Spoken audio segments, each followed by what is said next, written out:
Kind of reminds me of the weekend.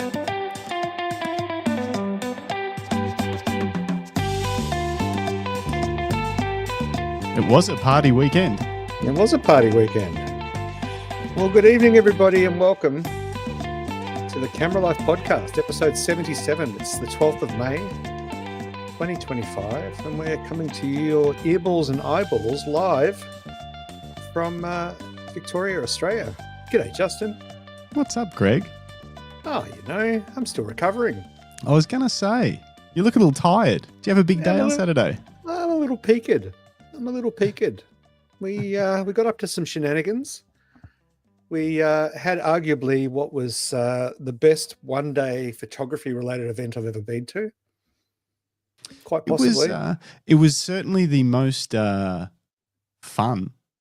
It may not have been the most. I've been to a few really good workshops and that sort of stuff. Intensive, learn a lot, that kind of thing. This was more like high vibes and big surprises. There was a lot of big surprises. And, of course, we're going to cover those off tonight for everybody watching and listening along. Just a reminder that this is the Camera Life Podcast. Bradley. There's Bradley. Bradley. Who's Bradley? Proudly brought to you by Lucky Straps, makers of fine premium leather camera straps from Bendigo, Victoria. Head to luckystraps.com. Check them out. Let us know if you've got any questions. If you want one, use code Justin. Use code Greg. We've got some stuff to get through. So you'll notice that it's just Justin, and I tonight. We don't have any guests.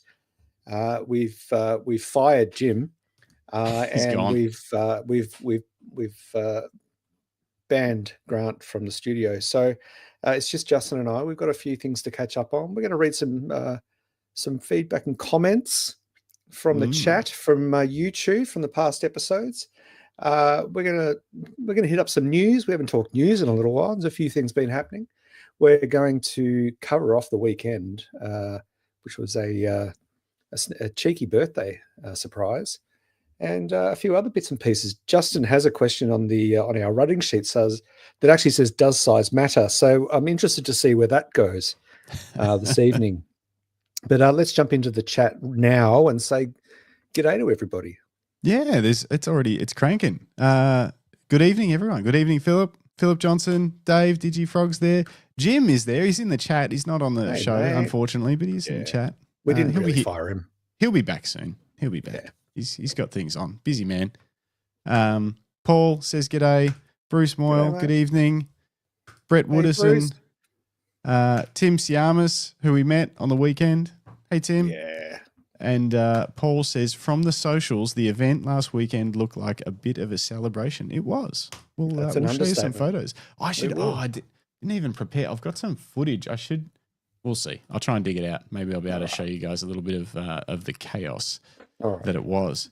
But the first thing we need to do is dig back into some of the comments from our YouTube channel over the past couple of weeks, because there's been some doozies. We've been getting hit left, right, and center. Chaos. People are hitting us up, telling us we're wrong about everything, which we probably are. Yeah, that's all right. At least we're having a go. So our first segment is viewer comments. All right, let me figure out how to share this screen. Let's get into it. I was going through these the other day, and I need to reply to some of them, but I wanted to wait till I brought them up on the show, because there's a couple of crackers. So, first of all, let's a few nice ones. Like, well, there's so many.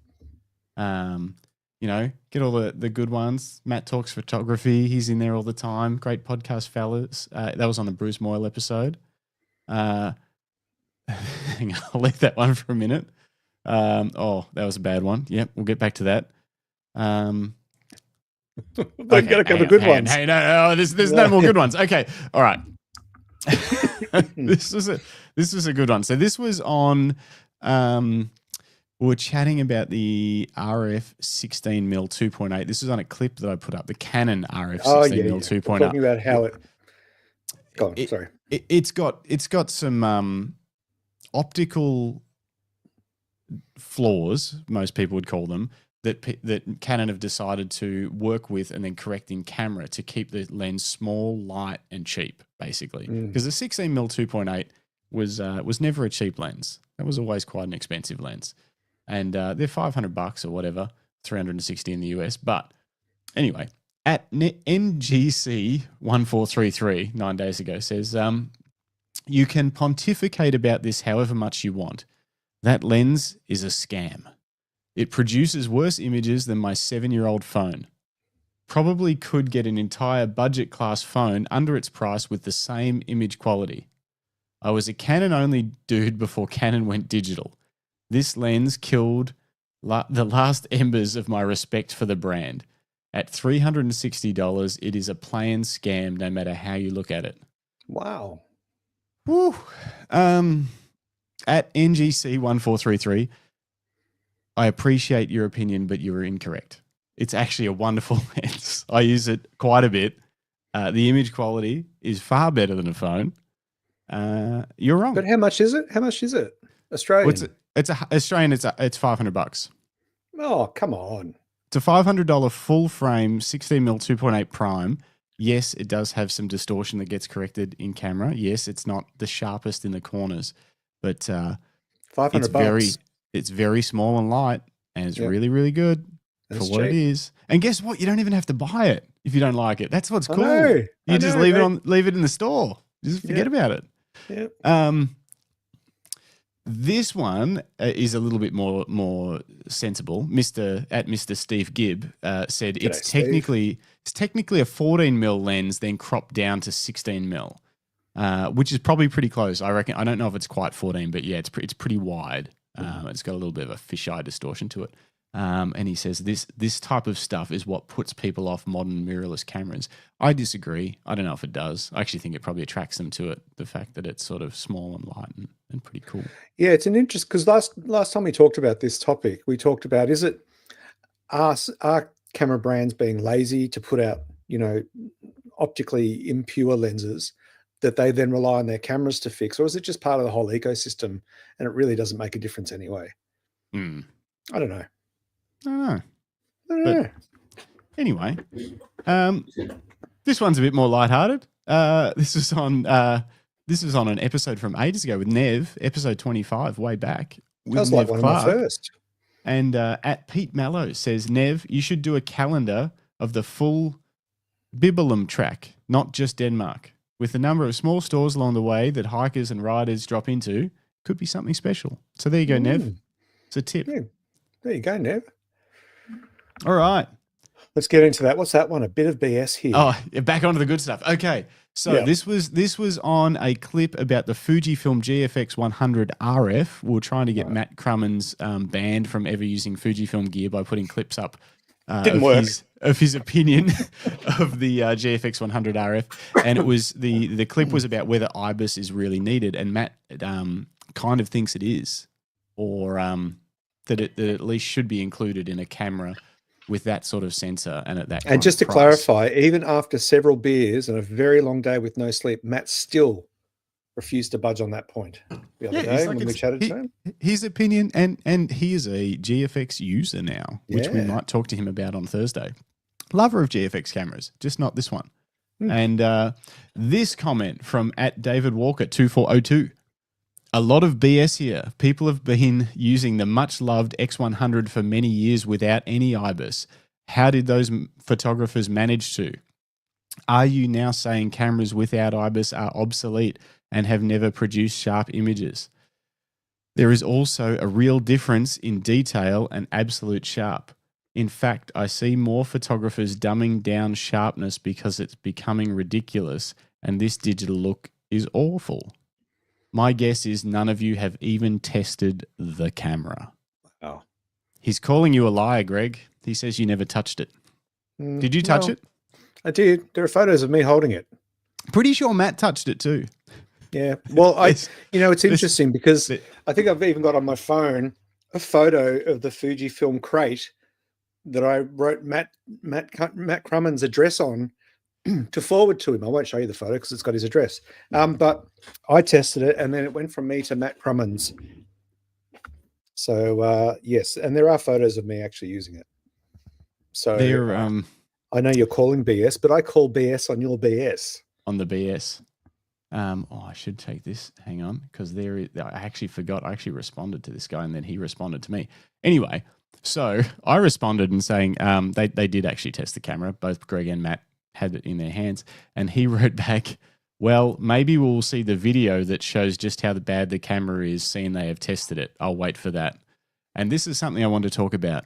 Not everyone that tests cameras has the time or inclination to make YouTube videos about it. And I think that's something that gets a bit lost in the YouTube world. Yeah. Is because there are a lot of great reviewers of cameras, and that's kind of the thing that they do, and they make great videos about it. But there are also just photographers that get given cameras to test because of their whatever, their skills with photography, their ability to, whether they run workshops or something like that, and they don't necessarily make videos about it. So yeah, let me just show. Oh no, actually, you've got a screen up. I won't bring up my screen, but if you head to ShopKit and you look at reviews and you go to Fujifilm, pretty much all of those are mine, and every review has a photo of me actually holding the camera. I think technically they're called propaganda rather than reviews, but you know, yeah, puff pieces. Anyway, it was a fun little exchange in the comments, but what I thought was interesting. So his point was the X100 for many years has been used without any IBIS, but guess what? Now it's got IBIS. The X100 now has IBIS. So what's your point? Yeah, I don't get it. Lots of new cameras have IBIS. It's fair for someone to want it, and it's also fair for someone to say you don't need it. But either way. What else? What else is in these comments? There's so much. Nev's in the comments saying, I love the Fuji brethren. We defend our gear. When I was using Nikon, I never had the same strong loyalty. Nev. He doesn't know the rules. Whatever camera brand you buy, you have to immediately and staunchly defend it to the death, even if it sucks. That's just how it is. Yep. Tons of comments in here from the last few weeks. There was actually a few great comments, and I got an email as well from, I haven't had a chance to reply to him, from David Leparati, 1958. Few good comments about infrared hotspots, about why the lens will display hotspots in certain parts on the lens, and he actually sent me through some really good info on converting cameras. So I'm hoping to do an episode about infrared photography soon. Cool. Anyway, lots of comments. I think that's about it. And no other ones that I can get angry about? Well, Down South Photo Show.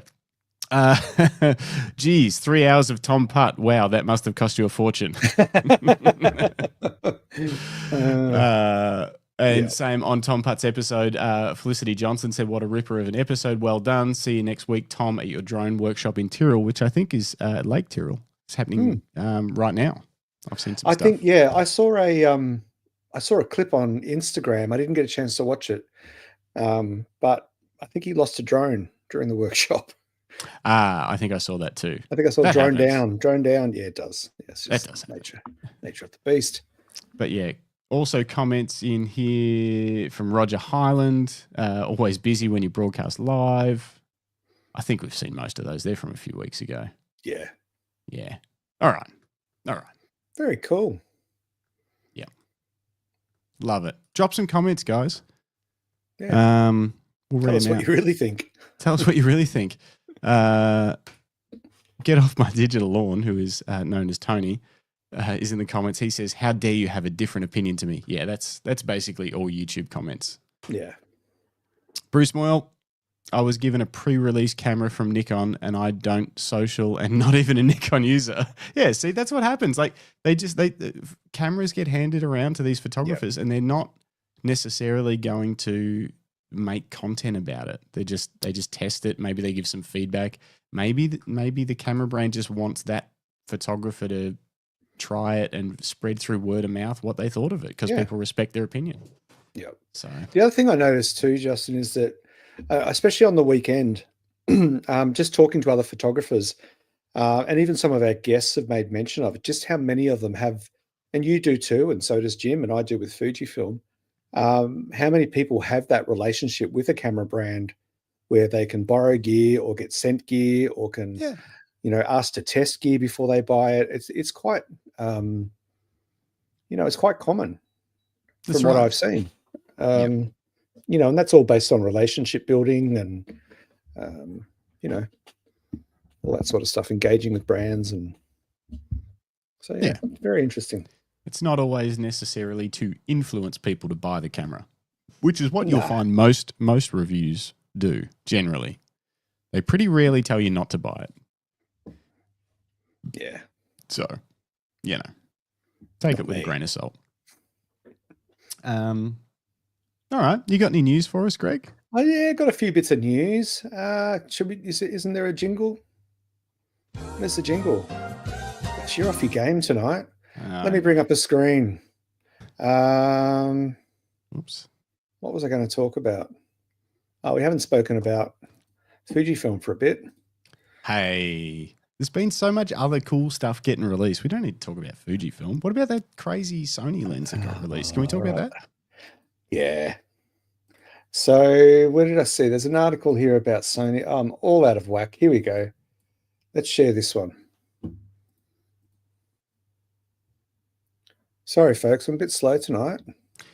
This lens that Greg's going to pull up, it's very interesting because for those of you that don't know, Canon brought out a crazy 28-70 f2 lens for their system. It's probably 3 or 4 years ago now for the RF system.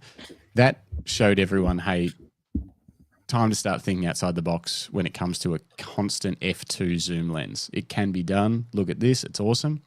Super sharp, great lens, pretty heavy, awesome for events, but otherwise not the most amazing kind of general purpose lens just due to the size and weight and cost. Yeah.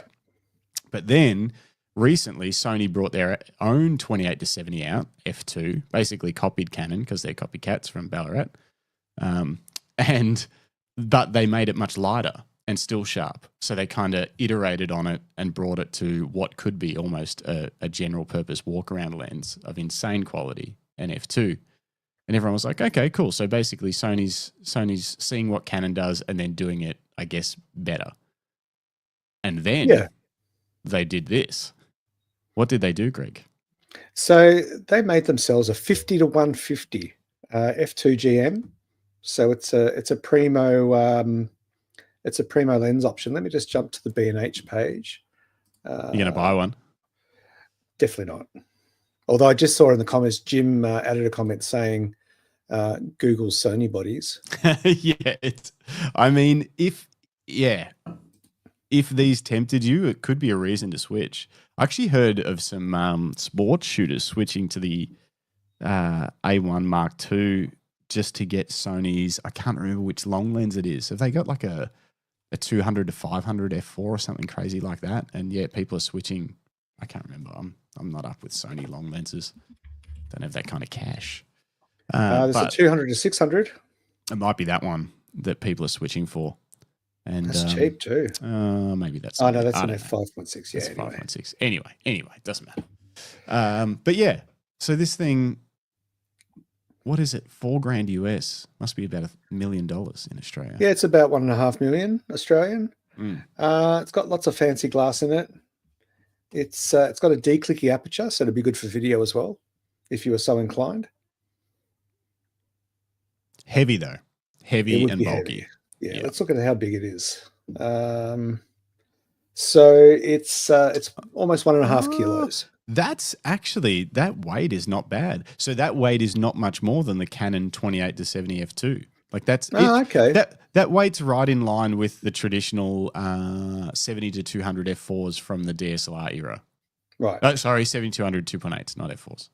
Like your traditional Pro 70 to 200. That weight's right in line with that. I wonder what the dimensions are like. They're actually probably not far off it either. It just looks really bulky because of the 95mm front filter. Yeah, because it's 102 at its widest, 102 millimeters wide. Or what would that be? What's the bit across the circle? I always get these wrong. Girth. That's quite a word. And it's 200. No, so it's diameter. Yeah, thanks. Where did you get girth from? I don't want to say. Yeah, I don't want to say it. It's quite boxy looking, isn't it? Like it's just it is solid. It's a solid lens. It's going to take up a lot of space in your bag, and you'll feel the weight of it, even though it's not as heavy as I thought it was. But for shooting weddings and stuff, that thing's people are gonna love it. Or so indoor like court sports, like basketball and stuff like that. Yeah. I can imagine it would be not too far away, but... Exactly. You don't need massive reach. It's got a good zoom range for that.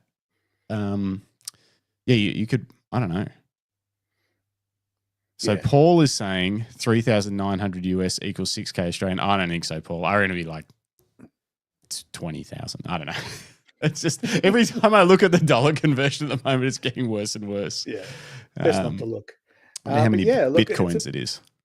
It's a pretty groovy lens. Like it's what would be so if you were shooting weddings with this Sony, and you had this 50-150. What else would you have in your kit? You'd have something wide. Would you go with a zoom or a prime on a second body?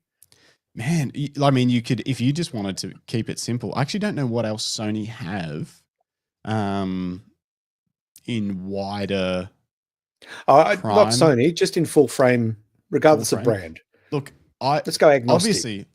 Obviously something, if someone made like a 20 to 35 f2 or something like that, that would be ideal. I don't think anyone makes that yet, but that would be the ideal pairing, like a wide to normal, 20 to 35 f2 would be a really great pairing for this. But otherwise, you just throw your normal, your 16 to 35 2.8 or something on it, or have a prime that you like, 24 mil prime. Depends. Some people like to be able to go really wide with weddings. I also know some wedding photographers who don't shoot wider than 35. So it probably depends on your personal preference. But generally, those wedding photographers that don't shoot wider than 35, they usually aren't rocking a large zoom lens like this. They'll shoot like a 35-85 or 35-50, and that's it. So usually photographers that'll run something like this want something on the wide end. So it wouldn't surprise me to see a zoom, 16 to 35 zoom 2.8. Yep. If you're watching along in the chat, let us know what you think would be an ideal pair. If you're going to shoot two bodies, what would you go with? Yeah, actually, that's a good point. What would you go with? Bruce says, useful for doco work, competes well with the Fujinon Cine lenses that are Super 35 and don't do full frame. Yep. Tim Siama says 6,800 RRP in Australia. Maybe not jumping ship to Sony just yet. Yeah, it's a hefty investment. Yeah. Philip says, is that with or without tariffs? No, it's hard to say. Who knows really hard to know what's going on there. Can't keep up. It's like the tariffs are moving faster than my Bitcoin investment. Actually, just before we went live, I think there was a news article that I'm not going to say his name, but the tariffs have been ceased with China because American store shelves went empty very quickly. I heard there was a 90-day, whether it's a pause or a 90-day, they've rolled it back to just 10% or something, something like that. It'll change again. Can't keep up. Tomorrow's a new day. But there is a lot of news about price rises in various countries due to the global impact of it. But yeah, can't keep up.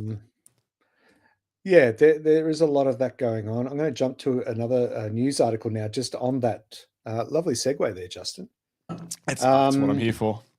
So Sigma has been the first to be very vocal about price increases due to American tariffs effective on the 2nd of June. So they're not just sort of waiting to see what happens. They're just being very proactive about this and saying, hey, prices are going to go up. There's nothing we can do about it. But just so, they're saying, here it is. This is what we're doing. Do you think there's going to be a new era of not necessarily grey market shopping, but like buying stuff while you're traveling? You remember back in the day where people used to be like, oh, I'm going on this trip, I'm going to buy something because it's cheaper in Hong Kong or whatever, like that thing?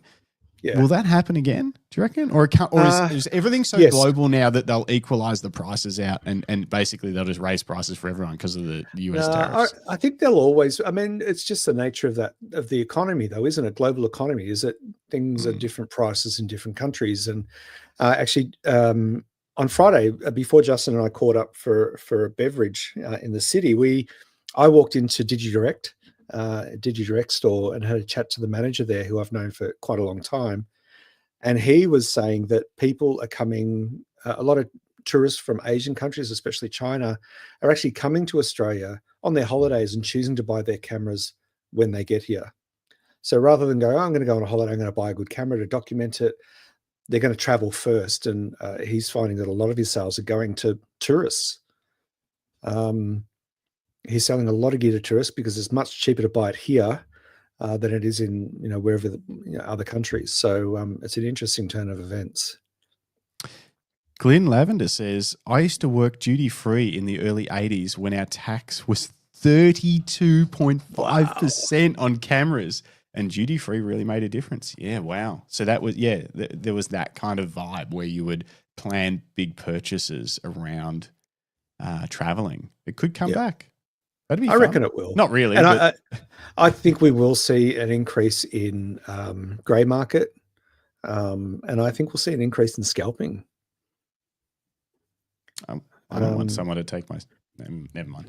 As in, so you reckon people are going to bring... appropriation there, Justin. People are going to bring gear in, maybe, like buy it. So they go on a trip, they buy a camera. Maybe they pretend to use it for a week or two and then they just sell it for more than what they actually bought it for. Oh, there could be that. No, I meant more that, we've seen a trend, especially last year with new camera. Well, the Fuji X100 Mark VI was a classic example of this, and it's happened with other cameras since, where they launched and a bunch of people bought them quite quickly, and they bought them in bulk, and then they would sell them on Marketplace and eBay and other e-commerce sites at a much higher price than the recommended retail. And the X100 Mark VI, the special edition that they released for the 90th anniversary, that was heavily impacted by scalpers, who would then sell them on eBay for 3-4 times the price. So it's a shitty situation. Oh my God, Glenn, you've done a lot of stuff.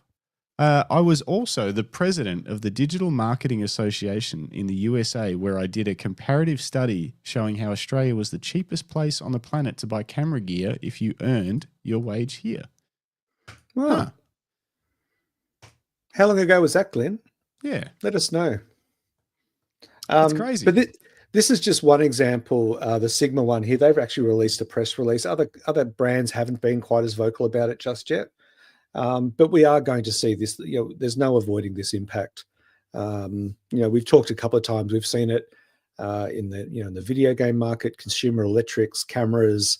It's all being impacted by the tariffs and the uncertainty, that sort of thing. So yeah. What other news is there? Well, I was going to give you some Fuji news, but you don't want to hear it. I'll accept it. Come on. No. Canon dropped a sneaky little lens last week. Oh, yeah, there's been some chatter online about this. Let's talk about this lens. It just came out of nowhere. It's the RF 75-300 f4 to 5.6, but it won't be released. Well, I think since then it has been announced it will be in the American market, but at the moment, I believe everything that is old is new again when it comes to this lens. That's what people are kind of anticipating. So the original EF 75-300, according to this Canon Rumors article, they're saying was probably the worst lens that Canon ever made for the EF mount. So it's yet to be seen what people find with this. It kind of looks the same, is what everyone's saying. That it's just a repackaged. But surely they wouldn't do that. Would they do that? I don't know. It's entry level. Let's have a look at the price. Where's the pricing? Gosh, it's a big article. There's no pricing. So what is it? The Canon RF 75 to 300. Let's see what B&H have to say about it. What have you heard online about it? Just that if it is just a repackaged EF lens, that it sucks, and that no one knows why they've released it. But I don't know. I haven't looked into it enough. Look, there's no pricing just yet. Yeah.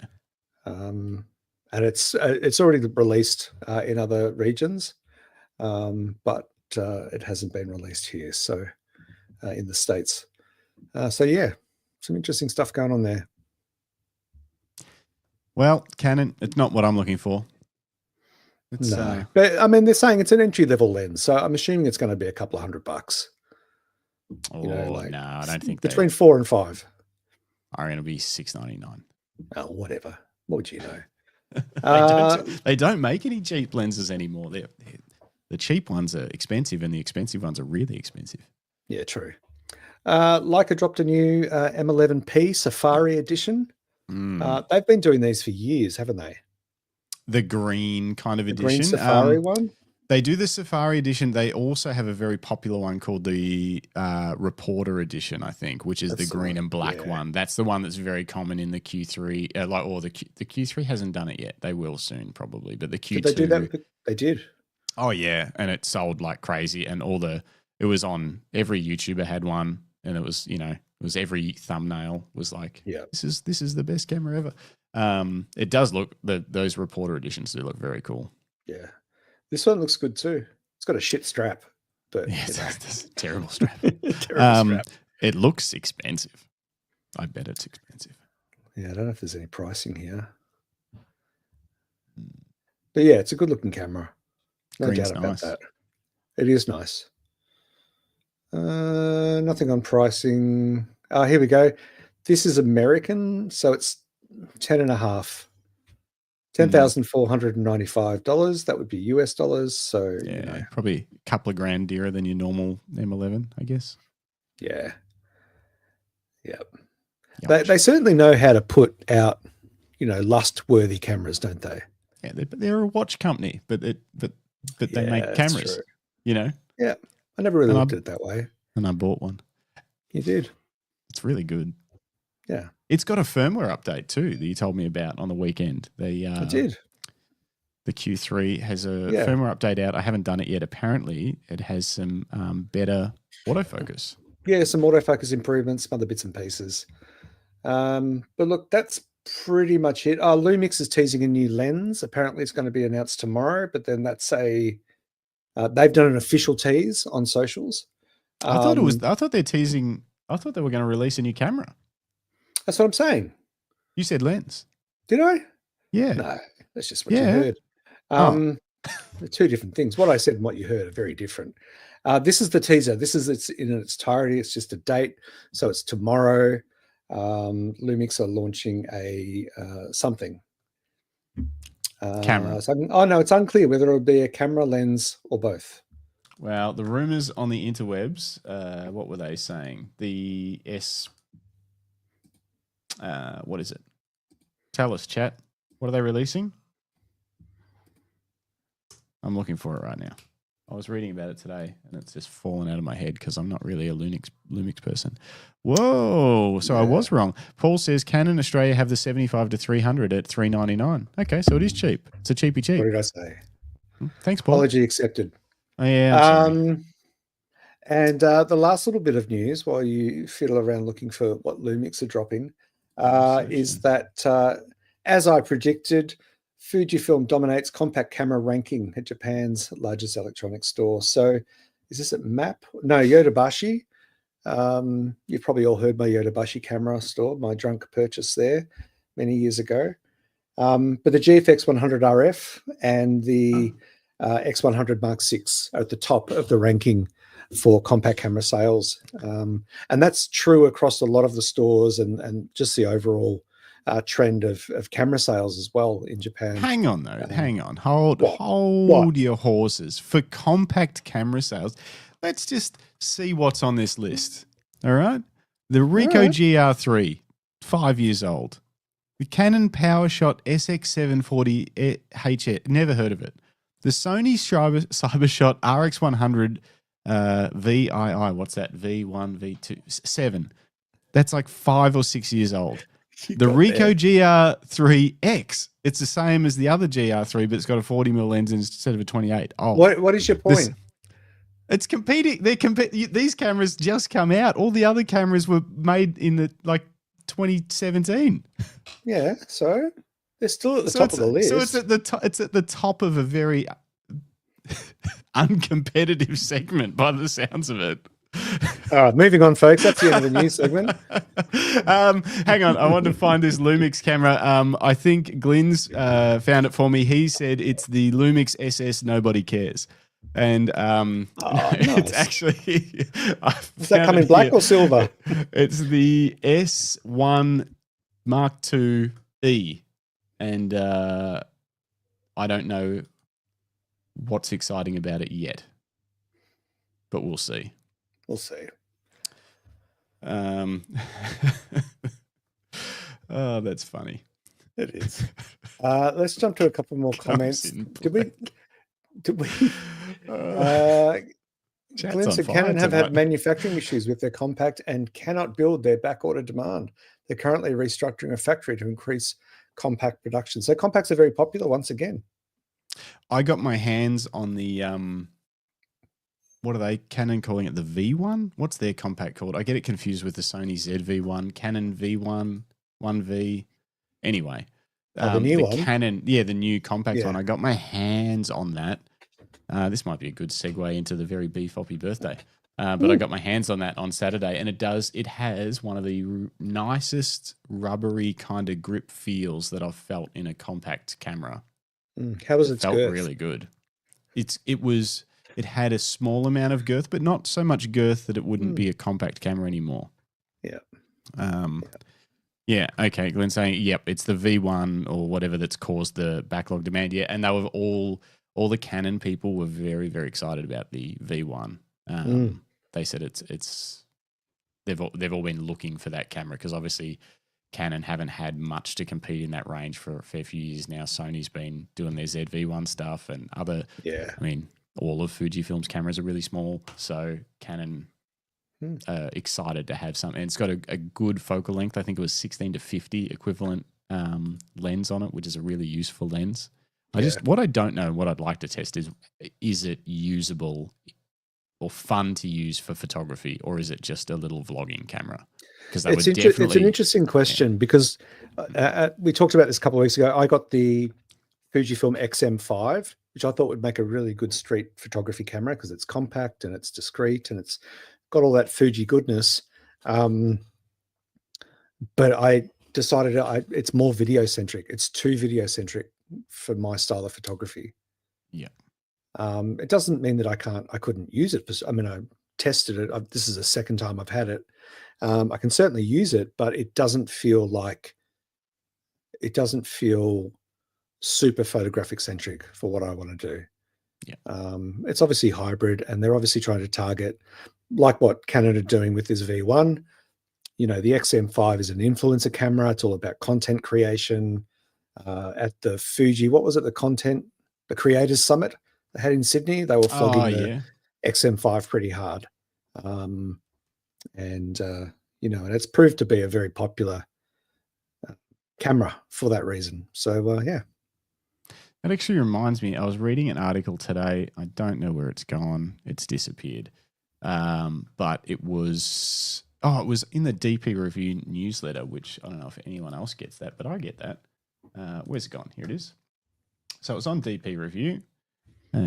It was Canon Talks Compact Camera Comeback, third-party lenses, and something else. And new users. And yeah, it was very interesting. This was from CP Plus, DP Review must have chatted with them. And I'm just going to find the quote that I found. They were talking about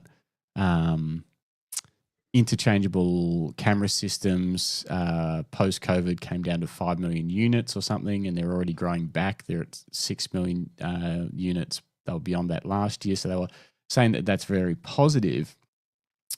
but they said the new generation of younger people taking cameras in their hands for the first time, they're all after basically these, like the V1, that style of camera, Canon believe. And they're excited about that. But they've got future releases planned in the compact camera market. And a lot of the focus is on video. Yeah. And this was where it got a bit weird, because basically they said they're focusing on video because a lot of people want video, but they won't let the video compromise the still image quality of their cameras and lenses. And I thought that was interesting because it probably will. There's always going to be compromises when you're trying to do a bit of everything. You can't, yeah, of course. You can't make the best possible still lens if you're also trying to make it great for video, and hit the same price point and hit the same size and blah blah blah blah blah. So it's like, they were kind of really trying to say, I think, two things at the same time. They're trying to say, hey, we're trying to make all of our products work well for photo and video, and also don't worry because we won't compromise on the photo side of things. It's like, well, and I wonder how the marketing speak will look, whether they'll start labeling lenses that they want to target at this youth creator market as sort of, hybrid lenses rather than, calling it one or the other, that they'll try to push people into this sort of, mid-range hybrid product that they say is good for photo and video, and it will have declickable aperture and all those sorts of things. But be interesting to see. Yeah. Anyway, what else? Oh, should we move on to the weekend? Yeah, let's move on. We've covered the news.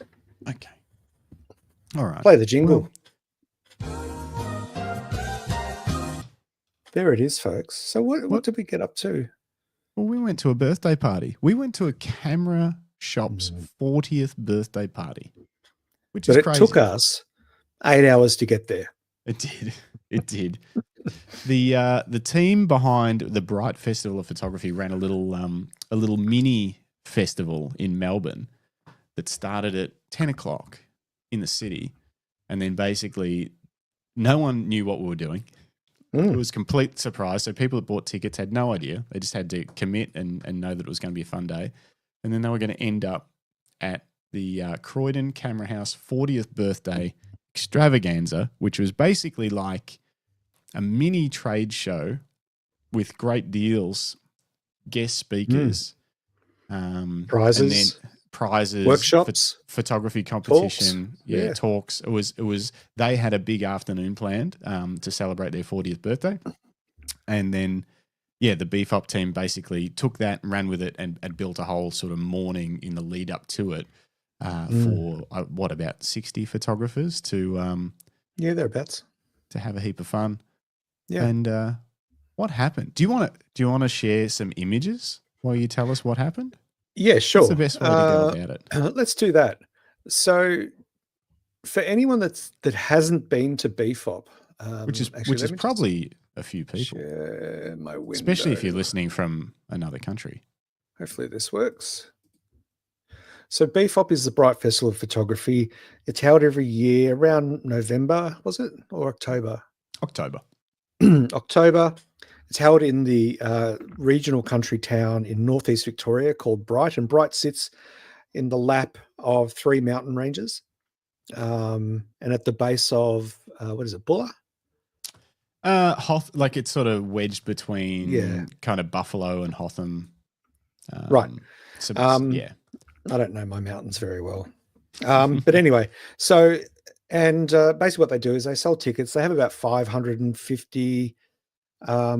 People that participate that actually can buy tickets and go along to the festival, and then you can book in workshops and but it's more than that. There's a whole bunch of activities and talks and games and what they call shenanigans, and it's a crazy weekend. But Justin and I went last year for the very first time to represent Lucky Straps and just get a vibe, kind of check out the vibe of BFOP and how BFOP could work for Lucky Straps in the future.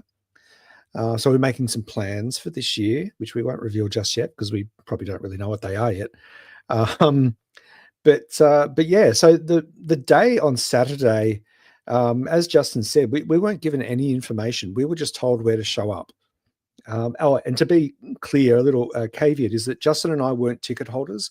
We were there to provide support and capture some background stuff. I did a lot of photography. Justin shot a lot of video of the event and the day, so that we can provide that to the BFOP gang and they can use it for promotion and that sort of thing. So we were kind of in the background lurking. We did a lot of lurking, didn't we? We did a lot of lurking. I did a lot of filming with my little DJI Osmo Pocket 3. Took some photos, but mostly just ran around with the Pocket 3 and danced like a goose. Yeah. It's interesting how you took the smallest camera out of anyone there, yet you still had one of the biggest bags. I love that about you. Let's jump into some images as we talk. So we met at the State Library in Melbourne, in the CBD of Melbourne in Victoria. And we were sort of given very little information other than today's going to be great. It's going to be crazy. We just needed to go along with it. And so this person here in the middle, can everyone see? I don't know if you can see my pointer. Yeah, there it is. Yeah, we can see your pointer. Yeah, that's Girth. That's Matt Crummins, and just behind him, terrible photo, Greg, is Nick. And Matt and Nick run and organise and set up BFOP. They're the creative geniuses behind BFOP. So the first event, do you want to talk about the first event when we went inside? Yes. Yeah, so we're at the State Library and there was an exhibition there of, is it pronounced Rennie? Rennie Ellis? Rennie, I think. Rennie Ellis. Rennie Ellis. I didn't even know that exhibition was on, and it was so good. So the guys, because there was such a big group of us, the guys actually organised headsets so that was it the curator who took us through? Yeah, one of the curators of the exhibition, I think, like the head curator. Yeah, she took us through. She had a headset on, so we were sort of walking through the library, spread out. As you can see, if you're watching, you can see in Greg's images here, we've all got these like glowing blue headphones on. We can all hear perfectly exactly what she's saying, even if you're at like the back of the group and she's not having to shout or anything. And we're going through this really quiet library through the like big study hall or reading hall or whatever they call it, and then into the various rooms. Yeah, that part there. People are in there studying and stuff. And then into the actual exhibition itself. And it was such a great exhibition. It had a soundtrack in there of just classic songs. And it was mostly, or was it all Melbourne? It was all Melbourne shots, wasn't it? The entire exhibition was photographs from Melbourne. I'm pretty sure it was, yeah. He lived locally to me. His studio was in Paran. And so he worked in all around Melbourne. And this was back in film days. So the exhibition was fascinating because they had a track that ran for 30 minutes, a video that cycled through his work. And often it would just be photos of his slides. And you could see all the comments he'd written on his slides about the event and, one of the 1979. On one of the slides, it said, please credit Rennie Ellis. Yeah. Like it was written like that, like please credit. I was like, that's, yeah. Yeah, it was copyrighted. But things haven't changed much. It's the same, but different. People say that sort of stuff on Instagram and Facebook. So quite. But just the humanity in his images were it. I don't know. I don't know how to explain it. It was very raw. It was very real. It was very slice of life of the time of the 70s and early 80s in Melbourne. There was probably even earlier. I think there was some from the 60s because there were Vietnam War protests.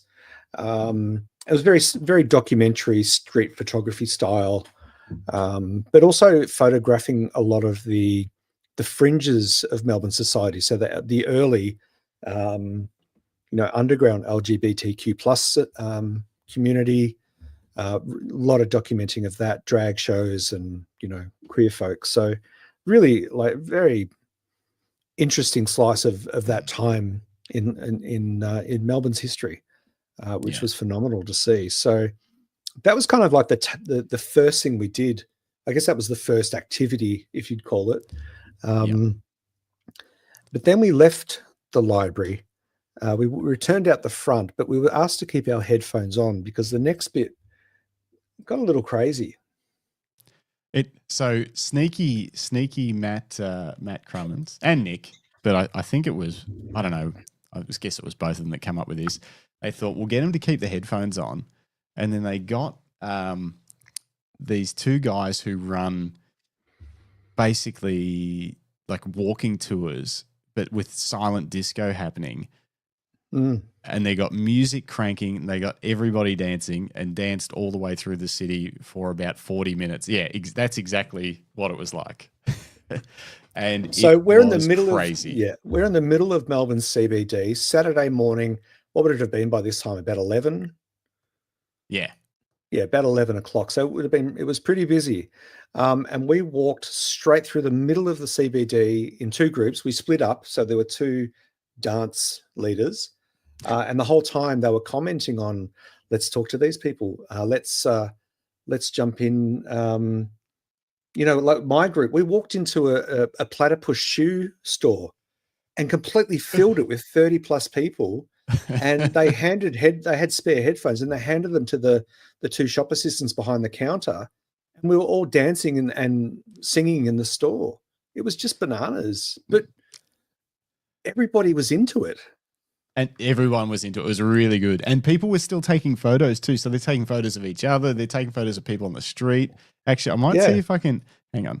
I'm going to quickly, can I put mine up for a second? You won't lose where you're up to. I'll see if my screen will play this video. Because I haven't been through all my videos and stuff, but I was just trying to bring one up then. Hang on. Will this work? Let's see. So this is when we first got out of the library and they were just trying to get everyone going. And I think in this clip, there was a girl filming everyone dancing and she wasn't part of the crew. And Matt Crummins just threw the headset on her and like absorbed her into the group. Ready? So see this girl here with the hat? Oh, that's hysterical. Yeah.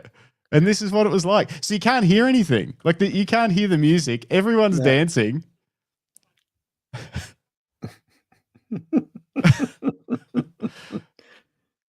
But that's what it was like. So everyone's just, and this was just trying to get everyone wound up. And the music's so loud in the headphones, so you just get absorbed into it. Everyone's dancing, having a good time, and keep in mind, folks, that the average age of this group was probably 50. Maybe I think that's being generous. Yeah, maybe 55 was the average. Maybe 55. And everybody was getting into it. And at the end of the day, what was interesting about the silent disco bit is that at the end of the day, when we were debriefing with everyone, like, I was talking to these sort of 70-year-old white, men, stoic, very serious about their photography. And I said, I had a ball. I was dancing and singing. I would never have done that in any other situation. Like, it was really quite powerful and magical. And I've walked up and down that street doing street photography for a better part of a decade. And often I'm listening to music, but this was just such a different experience. Like, they were playing tracks from the 80s and 90s. And it was just such a great energy and vibe. It was really, really phenomenal. Glenn Lavender says, for overseas listeners and watchers, CBD equals Central Business District. Is that an Australian thing? Oh, I guess they call it downtown. Oh yeah. America, well, we did sing downtown. I remember that in our group. Did they sing that in your group? No. Maybe. I know we did Walk Like an Egyptian. Oh, actually, maybe we did Uptown Girl. I can't remember. We were going up and down, up and down. Yeah. So this continued. So this was a group I was in. This was our group leader here. Something Bunny. Anyway. And here's one of his assistants on the left in the green jacket. She's handing out headphones just to bystanders, because we would stop and we would find someone that was just sitting there enjoying a cigarette or something, and we would crowd around them and dance and sing and then move on. It was crazy times. And here we are waving just to people that were just sitting on the side of the road. It was a party. It was a big party, and it was a great way to just instead of doing a normal street walk, because with 60 people, we do a street photo walk, you know, I don't know what sort of photos you're going to capture with 60 people cruising through the central business district. It attracts a lot of attention. But as soon as everyone's dancing, it attracts attention for a completely different reason, and everyone ignores the cameras then. And it was it was great. Yeah, Bruce Moore says the boys know how to throw a party. That they do. They do. We're only just at the beginning of the day. Yeah. So we walked down to Burke Street, which is one of the main streets in the middle of Melbourne, and we all jumped on a tram. So again, you know, Saturday morning, busy time. The tram already had a bunch of people on it, and we crammed 30 people onto this tram, still singing and dancing. And it was just mayhem. You know, the tram was rocking, and and he was getting us to do kind of like drum beats on each other's backs. You know, like find a partner, turn around and play the drum on their back. And, you know, it was just wild. And you can see that everyone is smiling. I love this shot because everyone was just into it. And, you know, it was infectious. You could not smile at it. So, Dave, probably. Dave from Tassie says, if Daniel Andrews was still about, you all would have been arrested. Maybe if it was 4 or 5 years ago, quite possibly we'd all be in jail. Yeah, we weren't 6 feet away from each other. Yeah, but yeah, and you know these guys that were running the guys that ran the dance and the music, they were great at really pumping people up. So they would get us all to stop and line up, and then the last person would walk past like an avenue of honor almost, and everyone would be cheering them and clapping, and they would be getting excited. And then the next person would walk through, or we would see Justin's group coming down the street. So we would all split on each side of the footpath and dance as they walked through us. And it was just craziness, absolute craziness, but organized chaos. Yep. So we made our way up past Victoria's Parliament and into the Treasury Gardens. And along the way, we harassed a few locals. We harassed a bunch of wedding photographers that were shooting weddings on the steps of Parliament. We did. They were. You did we didn't get in their way. We just started dance with them. Yeah. Then we all sort of made our way into the park. Actually, at one point, I didn't put the photo in, but there was a couple of girls sitting having a picnic in the middle of the Treasury Gardens, and we stood around them and sang and danced to them while they were having their picnic. Yeah, it was just bananas. That's our group there. I think that's pretty much everybody.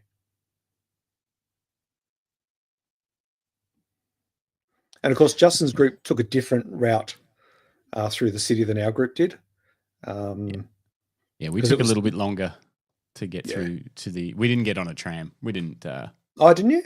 No. We walked the whole way. Danced, okay. Actually. We danced the whole way. It was a great time. Yeah. Anyway, it was so basically, we're running late. The way they organise these days is amazing, but also it's like organised chaos. Running late, everyone had to run onto the bus, passed out water, passed out some snacks. We're on the bus for maybe half an hour or something, and then we pulled up at a park where they'd already organised. Some pizzas were going to get delivered. Everyone could chill out for a minute. But also they'd organised, I think, 4 different cosplay models to spread out around the park, and people could just take it in turns of working with the model, directing the model, putting them in different poses and spots around the park, and taking some shots. And it was very cool. It was like a portrait shoot, but instead of just a traditional model, they were all dressed up as characters. Yeah. Oh, and there's the boss eating some pizza. Look at those veins. Look at those guns. Amazing. But our friend of the show, Ian Tan, who has been a guest on the show a couple of times, he'd organised the cosplay because that's his jam. So Ian's a cosplay photographer, and he's built up quite a good relationship, or a great relationship, and network of cosplay artists. And so we had these 4 show up in various costumes, and here's one of them here being. Having their portrait shot. So we were there for about an hour, maybe a bit more. Yeah. Yeah, they delivered just the enough. pizzas. Just enough time for everyone to eat and take it in turns of taking a few shots. It was kind of like you could participate as much or as little as you wanted. We were around to kind of help with settings and posing and locations and stuff like that. Ian Tan was sort of doing most of it, but he couldn't be with all the groups at once. So we were just kind of helping out where we could. Yeah. Yeah, it was interesting because the group, I was with James, who was, I can't remember his character, but, you know, he was in cosplay and he had a prop gun and all the photographers, this shot here, they were all photographing James, but none of them knew, I don't think they knew how to engage with him because he wasn't a traditional model, you know? And so I stepped in and sort of started giving them some direction to get some different poses for them and things like that. So we hung out here. We had some great pizza. And then we all jumped back on the bus for the next activity, which was pretty wild. Which was another surprise. So keep in mind, no one knew any of this. Everyone on the bus had no idea, except for me, because I've been given a heads up. But I pretended I had no idea. Yeah, you were very good at keeping. I didn't even know. Matt said specifically, he said, "Oh, Greg will enjoy the surprise, so don't tell him." And I was like, "All right." Nice. And then you did. I did. It was awesome. Should I play a video clip to show the next bit? Is that the best way to describe what happened? I think so. Okay, and then we can look through some of your photos. Most definitely. Let me because words and even the still images don't do it justice. No, and I actually, so bear with me, guys, because I haven't looked at any of these clips, so this could be anything. But this is the scene that we were greeted with as we got off the bus. Hopefully it's not too loud. So keep in mind, 60 plus photographers stepping off a bus. The volume's not coming through. No sound? No. Ah, no sound at all. No.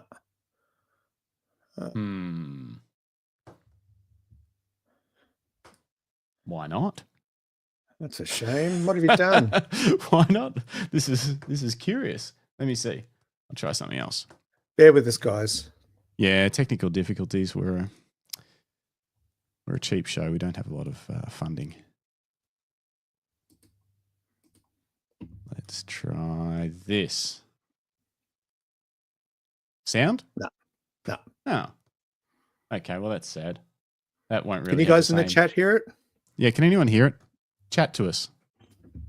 Well, no, you'd be able to hear it if they could hear it. I don't know. That's how the internet I don't know works. what you've done, what you've broken. I don't know what I've done either. I've got to find where the appropriate clip is. Anyway, to spoil the surprise, it was a marching band. And were they dancers. Brazilian? I've no idea. Anyway, it was pretty crazy. It was very crazy. So we get off the bus and everyone's pouring off and we hear this insane this whistle, and then this insane drumming starts up. And so there's like about 12 of them in the band plus the leader. They've all got drums or percussion instruments. And he's got a whistle. And then there's 4 dancers, 4 girls dressed up in kind of like carnival outfits, I guess you'd call it. I don't know what the correct term is. Sorry, folks. And these guys were just standing on, I think it was the basketball court, or at least part of the playground, just drumming, and the girls were dancing, and the girls didn't stop dancing, and the band didn't stop drumming for like a good 20 to 30 minutes. And so we're all standing around photographing them. Have you got an audio clip? Trying my best. Okay, so but I don't think it's going to work. That's a shame. Nothing? No. So sad. Sounds great. Yeah, because the sound was just crazy. All right. Anyway, we'll put some clips up on YouTube soon. Justin's going to clean them up, and we'll share them with everybody if we don't get it working tonight. But so this band was going crazy. We were photographing these guys. Lots of kinetic energy, lots of movement. But the amazing thing is that it was drawing a crowd from the park. So it's this massive park in Croydon, and it was drawing a crowd. And so then the band turned around and started to walk away, and we all started to, and they were sort of motioning for us to come with them. And so we followed them. I might jump to my images if you can't get a audio. Let me switch back. Done. So yeah, there they are on the court. And then they just start. They literally, well, they're a marching band, so they start marching and making their way while the girls are dancing. We started walking along a pathway, and then we went through like a weird alleyway, and all of a sudden we come out of this alleyway and we're on Main Street in Croydon. There's the girls there.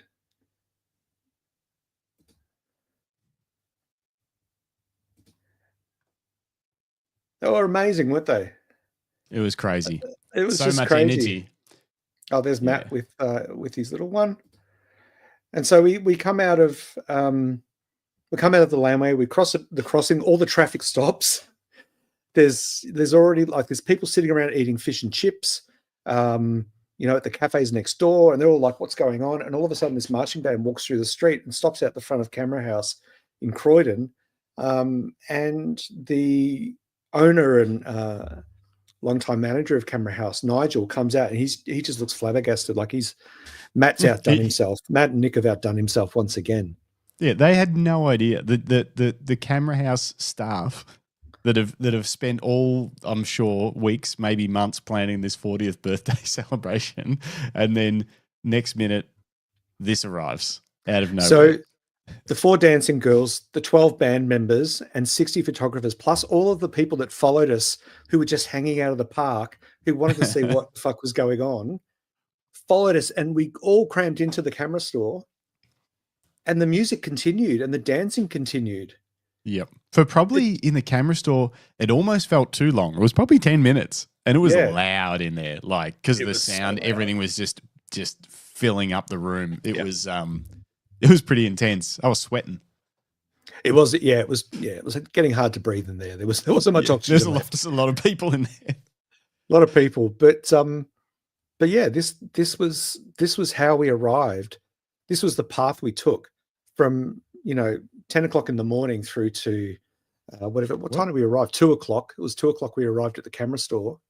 That was the path we took to get to this birthday celebration. It was absolutely insane and very beef-op.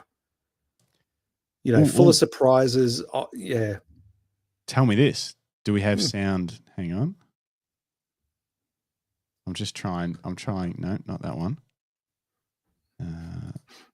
I'm trying everything I can think of to make this work. I don't know why it's not playing. It's weird. We've done video before.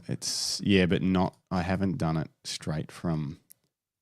Let's try this. No, that's a window, but it might work. Sorry if it's loud, people. Let's try it about there. Any sound? No. Nothing. Man. Crazy. Anyway, we'll work it out. We will.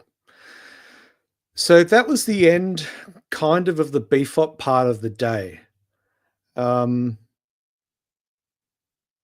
band stopped. A few words were spoken by, was it Matt? Or was it the band? Anyway. And so then we all sort of headed outside and upstairs. So there's like a second entrance, and you go upstairs, and Camera House has got a massive upstairs space. It's like a big open plan studio. They've got a space for workshops and a portrait studio, I think, inside.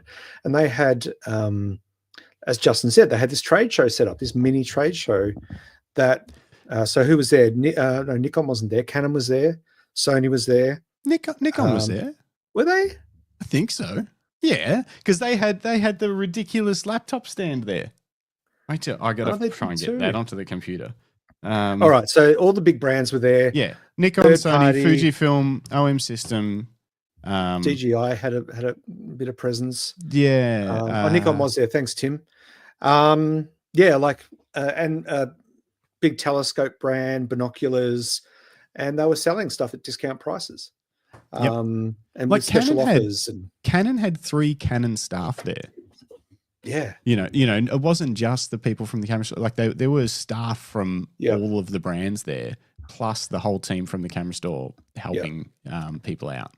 Yeah. So every now and then you'd hear a bell ring, and you'd turn around, and a camera store person would walk up to the brand person and say, okay, I'm selling this lens. Can you please go take it down? And so they'd go down to the camera store and do the transaction with the customer. Is that what the bell was for? That's what the bell was about. I was like, well, okay. Yeah, cool. It took me a while to work it out. But so they'd ring a bell and then someone would rush up and go, okay, take this down and check it, and run it through the checkout. So camera store was kind of the facility, like with BFOP, in terms of ordering and selling gear to customers on the spot. But there were so many people buying things, and brands were giving stuff away. You got a duffel. I got a really nice tote, which I love a tote. Yeah, I got a 50th anniversary Canon duffel bag. What brand was the tote you got from? Was that from Canon. Fujifilm? No, it was Canon. It was Canon. Yeah, it was Canon. I gave it to one of the kids. All right, hang on. I've got another idea for the sound. I'm constantly troubleshooting in my brain while we're doing this, and I'm like, I think I've got it. It's really good with the sound. You're here with the photography festival. We're going up to Camera House right now. You're going to join the procession. You're going to be part of this carnival party. That's it. We're all going to go down through this alleyway together. If you're not part of the festival and you were just here in the park, come and join us. You're part of it now too. That's totally cool. So what we're going to do, we're going to get you guys to form up. We want dance moves. You can either copy the girls or make it up. Making it up is totally fine. What we're going to do is we're going to get in there. So we'll have nobody go in front of Adriana in the pink there. She's going to be at the front. She's going to lead us on the way. Everyone else in here with the girls, all the photographers in here with us. You are part of this procession. So if you don't know we're coming, we're going to go there, play outside the camera shop, and then go play inside the camera shop. Let me schedule it forward. And...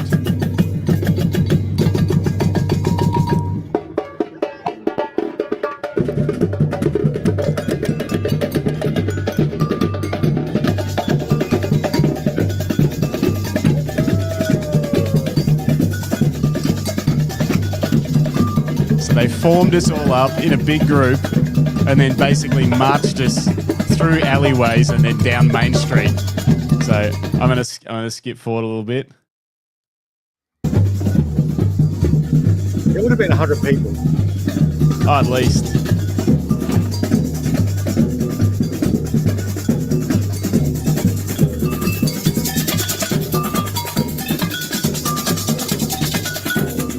And then so they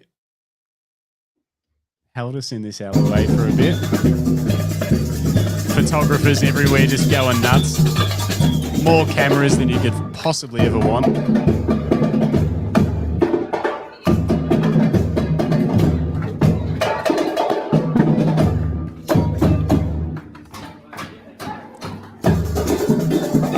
Now, to the front of the cameras, there was me. It went on for ages. Yeah. And so this is Camera House Croydon's 40th birthday, and they don't know that this marching band is arriving.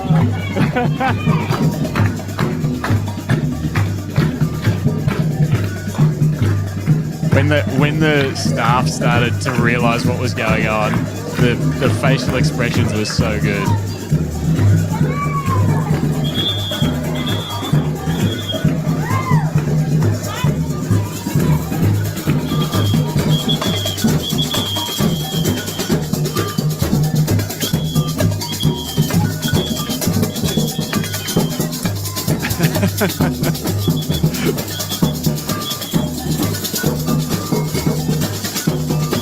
Oh, it's so good.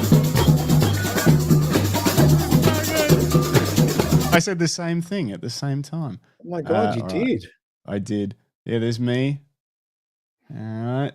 And then let's go in. Oh, this is when he is getting crazy.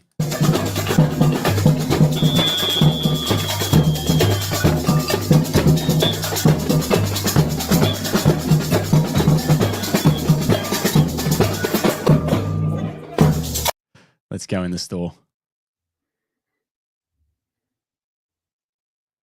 I was taking a heap of photos with my R5 Mark II with that new 28 to 70 f2 lens on it. It was really good for this stuff. Photographing my bottom.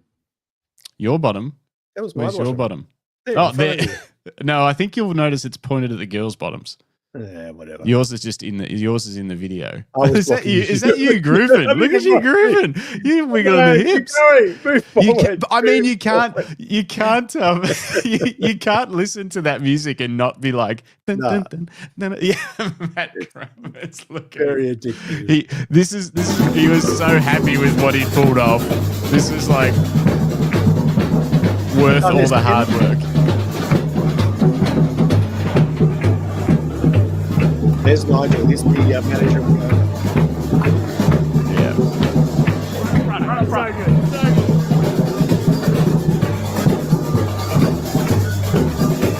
So yeah, it is just a normal camera store.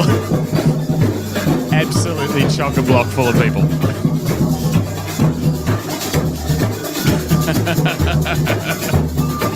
This is the best.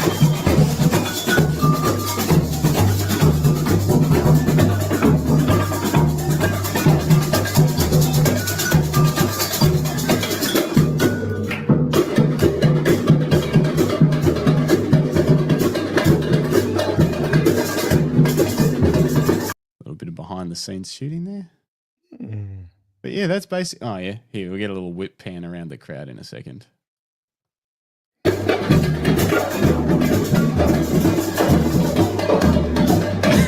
Matt in the background going crazy.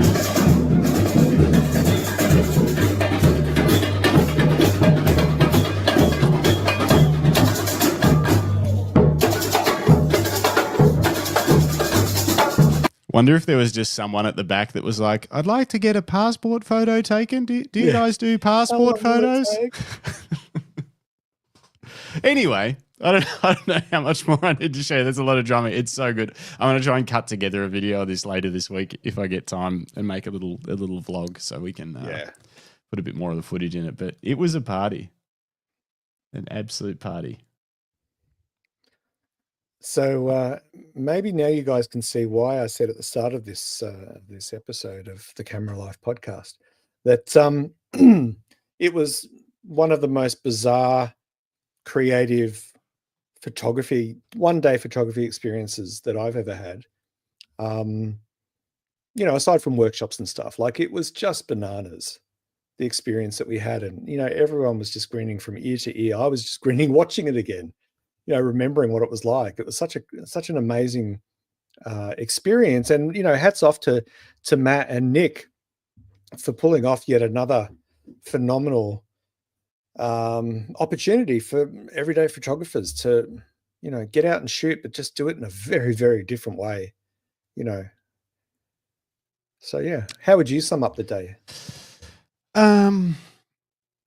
I have no idea. It was surprise after surprise. And even though I knew what the plan was, vaguely knew, he said there's going to be a bloody marching band there with dancers. But like, I didn't think the dancers would have G-strings on, It was like. Yeah. And big feather hats. And big feather hats. And like everything was just to that next level where you're like, whoa, what is happening here? All the guys have got the striped red and white outfits on, and it just it was next level, and not at all. Even though I was expecting it was way beyond what I expected to happen, and I really didn't expect them. Even though he said we're going to march into the store, I didn't expect it to be that crazy when it happened. Tim Siamas, who was there, says was a very cool experience. Echo those sentiments. Now to somehow get to BFOP later this year. Yeah, you're on the wait list.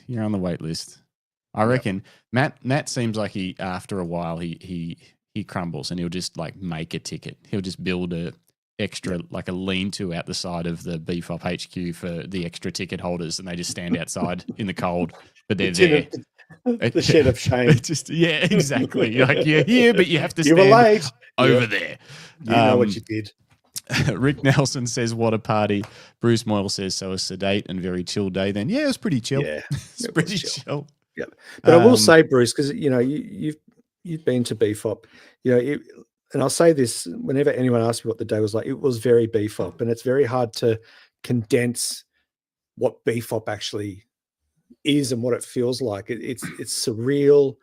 It's, it's mysterious. It's surprising. It's powerful. It's a little bit magical. and it's all tailored to meet the needs of everyday photographers. So, and Saturday was certainly no exception to that. But that wasn't the end of the day for us. You know, we checked out the trade show. I bumped into a mate of mine, Exie Lim, if you're watching. Congratulations to Exie, who won a photo comp. He'd submitted a photo for Camera House Croydon's 40th anniversary, a film photo that he shot while he was in Japan. Was it earlier this year or at the end of last year? I can't remember now. Anyway, he won a prize. He got himself a nice voucher for Camera House. And so we checked out the trade show for a while. We chatted to some folks. We networked a little. Yeah, I want to talk about the trade show. I finally put my hands on a few things. I already mentioned the Canon V1. Put my hands on that, and it actually felt really good in the hand. I was quite surprised. I was like, this doesn't feel like a toy point and shoot. It actually has a really solid grip and stuff. Ergonomics, and it came with that little handle as well, didn't it? It had that nice. I assume that's an extra option. I don't know, but it had this handle that was like a vlogging kind of selfie stick remote sort of cool thing, and tripod 3-in-1 kind of deal. It looked nice. I don't know if I would buy one. If I didn't have a backup camera, I would look into it to see whether it maybe could fulfill backup video duties potentially. But I've got 2 bodies now, so it probably wouldn't be, I don't know, super useful. But it was cool to get my hands on that. Was very cool, very compact. For considering not compact like tiny, more compact. No. But I mean, compared to say like an R5 or compact like an X100 is, where it's like you can throw it in a bag or a big pocket or something like that. But a nice ergonomic grip. Exactly. Got my hands on the GFX 100 RF for the first time ever, and it's weird. It's like, I don't know how to explain it. It's both. But did you really pick it up? No, I've probably never even seen it. I don't know how to explain, but it feels both bigger and smaller than I thought in different ways. It's hard to explain. There was something about it that felt bigger than I thought it was going to be. But also sort of when inspecting everything, I was like, I can't believe that this is a medium format or whatever they call it, larger format camera, you know, in something that big. It's pretty impressive. The ergonomics on it didn't suit me straight away, but I think you would get used to them, and I think that would become. There was a lot of manual controls on it, which I usually like. There's a lot of tactile buttons. You know, I like to be able to change everything without having to dive through as many menus, and it had heaps of that. Had so many different manual buttons. I think it just takes a little bit longer to get used to where all those are. And then it would feel, of course. You know, it would feel like. But if you were an X100 shooter, you would feel right at home instantly. Well, I've got an X100. I don't shoot with it a ton. Although if you were say shooting with an what's the 100 Mark V or the Mark 6, it's got the dual stacked ISO and shutter speed button. It's got the exposure compensation. It's got lots of command dials. But it was actually, which I was talking to you about, that the weird little zoomy nubbin. The little zoom nubbin on the front. That's what I couldn't get used to. It sort of sits right where you, where not your index finger, the next one, this one, where this finger sits on the front. Yeah, that one. Wherever that one sits, there's a little nubbin, and you can like tap it one way to zoom in or digitally zoom in or crop in or whatever you call it, and tap the other way to zoom or crop out. And it felt like it was in a weird spot. But again, I think you would get used to it, and then it would become pretty fast to change that stuff. And it's obviously way better to do that than having to like go into a menu to change the crop setting or something. So it's good they have a control for it. Yeah. Let me just bring up some pictures while we talk. Oh, yeah. Oh, what happened? Oh, there it is. So you got lots of... and so and obviously the aspect ratio dial on the back, that was kind of not in a weird spot, but it was just a new spot that you would have to get used to. Yeah. But you're probably not going to be changing that like rapidly, I don't think. That's something. No, it's a mindful decision to change your aspect ratio, isn't it? I think so. Whereas the digital crop nubbin is probably something you do want to be able to tap fairly quickly. Yeah, see it there. So there's like a fairly big dial, and then below that is the little nubbin thing. And so this is the on-off with the shutter button above it. This is a customizable command dial, and then this is the, what do they call it? Like the tally converter lever. Tally converter. It's a digital. I think that's what they call it. Whatever. They used to call it a tally converter. Yeah, but yeah, the thing. And it was very, as soon as you pressed it, it was very like reacted like instantly. You were into a new mode. So it was very satisfying to like crop in, like punch in. My biggest ergonomic complaint with it when I reviewed it, I think, was that the fact that there's no thumb rest. There's no bump at the back for your thumb, and there's no grip at the front. So if you go, it's very slim. It's got a little bit of a grip. I didn't mind that. Yeah, it's a bit of a big camera to have no sort of thumb indent where you comfortably sit. But I guess if your thumb's going to be on that dial anyway, then Bruce is with me. Digital crop, that's all it is. Whatever. It's a analog film teleconverter filter stick. But what did you think of the quality of it? Like, I found that, and I've picked up every Fuji camera that there is. What did you think? Really nice, deserving of a camera of that price point. Not as good as the Q3 in terms of quality feel, and that doesn't mean anything. As in quality feel, like it doesn't mean it's built better or worse.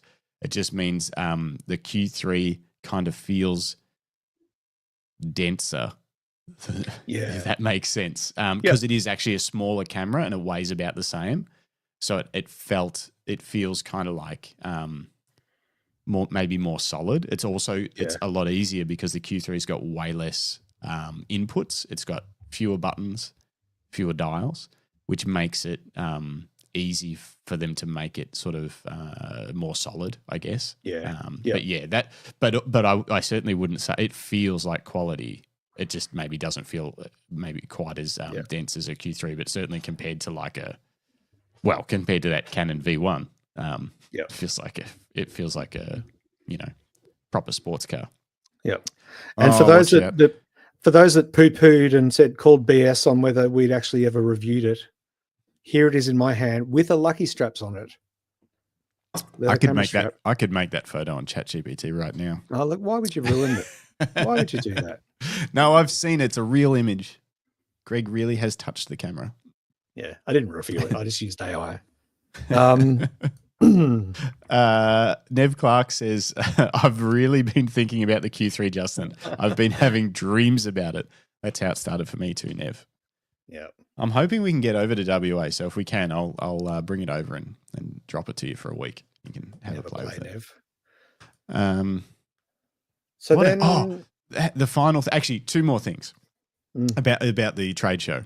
Got my hands on the new NISI JetMag. They're not... So the JetMag filter system that NISI made, I don't know if anyone's seen it. It's basically like a magnetic filter system, but you magnet it on like all the other brands do, and then they usually fall off after a while or you knock them off or something. But this is a magnet on, and then you twist it, and then it's locked when you twist it to a certain point. And then you twist it again, and you can just magnet it off again. Quite a cool system. It's up until this point has just been standard filters, so like just a flat ND or whatever, or heaps. Everyone wants a mist filter these days. The guy, everyone's always talking about mist filters. I'm like, I can't be bothered. Maybe I'm not a good enough photographer or videographer to use a mist filter. But I wanted a variable ND, and I've used NISI's variable NDs before, and they're pretty decent. And they've just released the day before this trade show thing, the 40th birthday, they released the first JetMag variable ND, and actually had one there, so I got to play with it, and it felt really good. But then he told me it was $499, and I was like, well, that's the price of a lens, and so I haven't come to terms with it yet.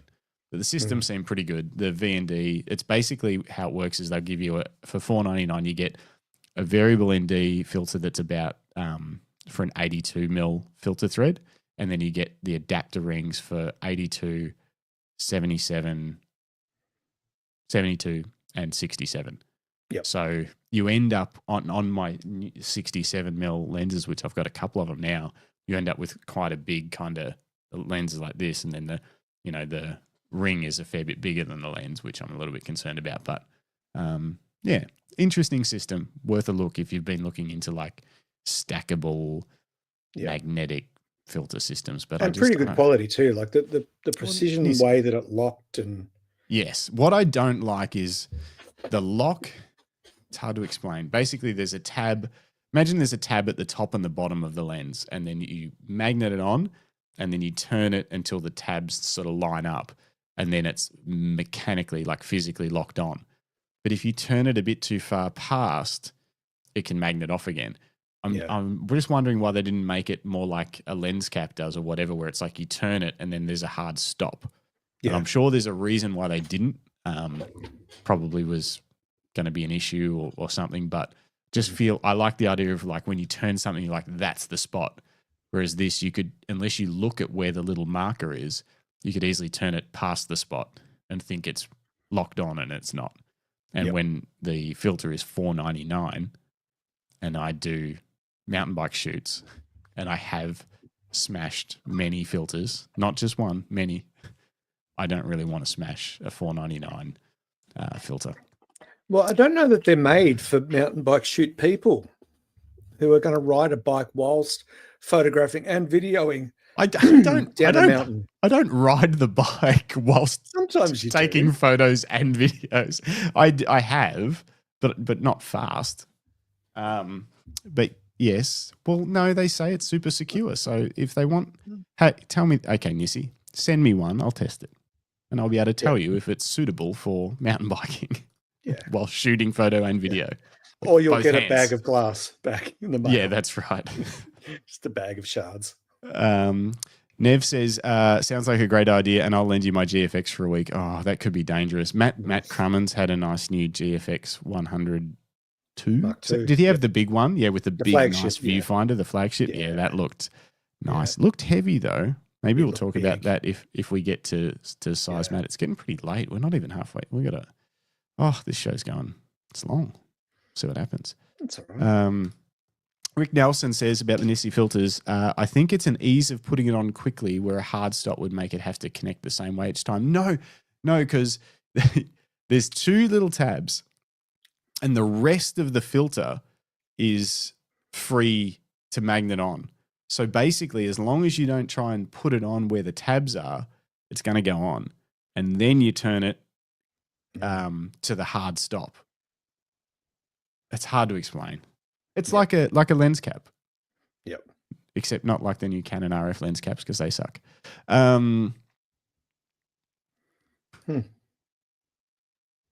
Yeah. Anyway, what was the final thing that I wanted to show you? There's two things about the trade show. There was a second thing you said. Yeah, the laptop stand that I saw. Oh, did you find the photo? Yeah, I think I got it here somewhere. Window, this one. Sorry for those of you listening, but for those of you watching, check out this laptop stand.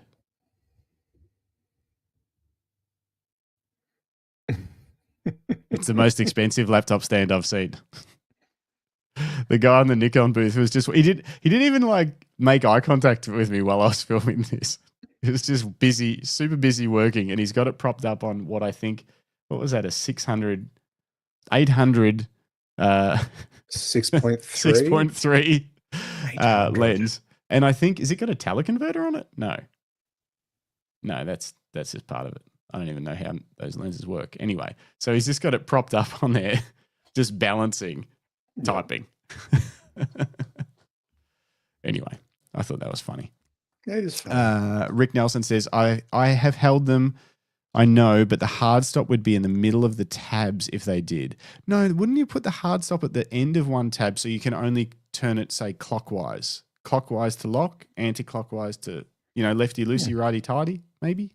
Anyway.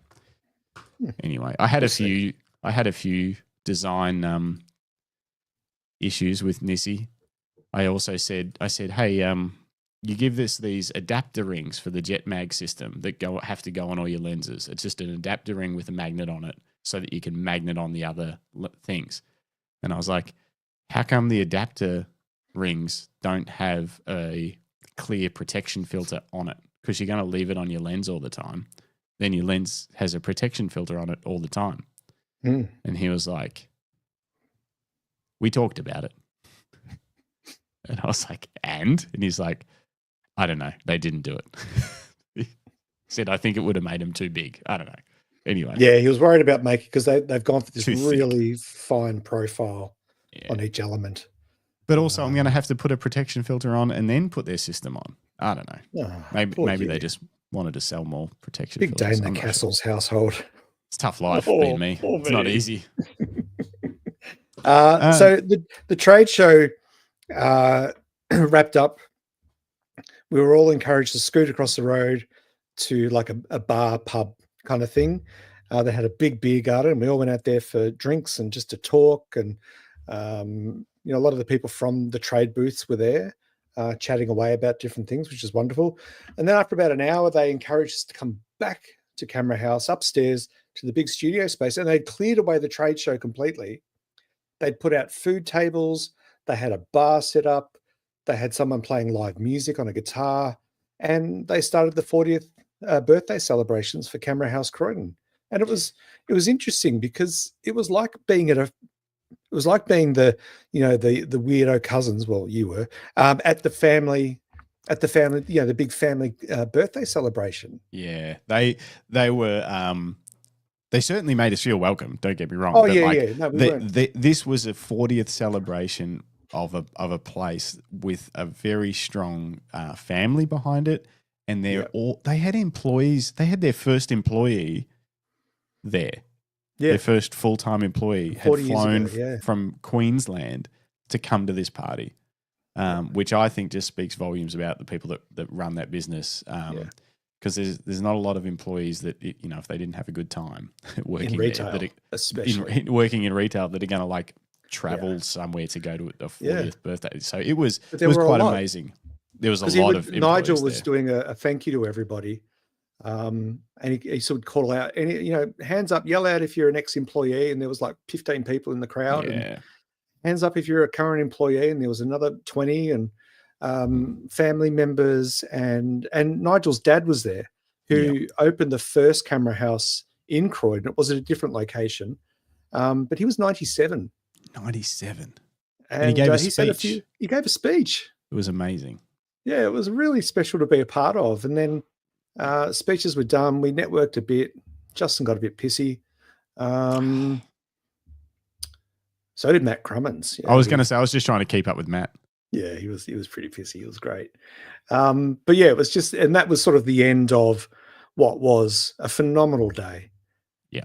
And I feel very privileged to have been there representing Lucky Straps and being there with Justin and being a part of that experience. It was just incredible. It really was. Yeah. And I messaged Justin the next morning because, we talk often. And I was saying to him, I was trying to explain to Sasha, my partner and editor Seb, what the day involved. And I just felt like a kid who'd come back from the Royal Show. Oh, and then we did this. Oh, and then this happened. And then we saw this. And, it was just, and I kept remembering things that had happened. It was just great. It was really wonderful. So thank you to Matt and Nick and Nigel from Camera House for coordinating such an impressive event.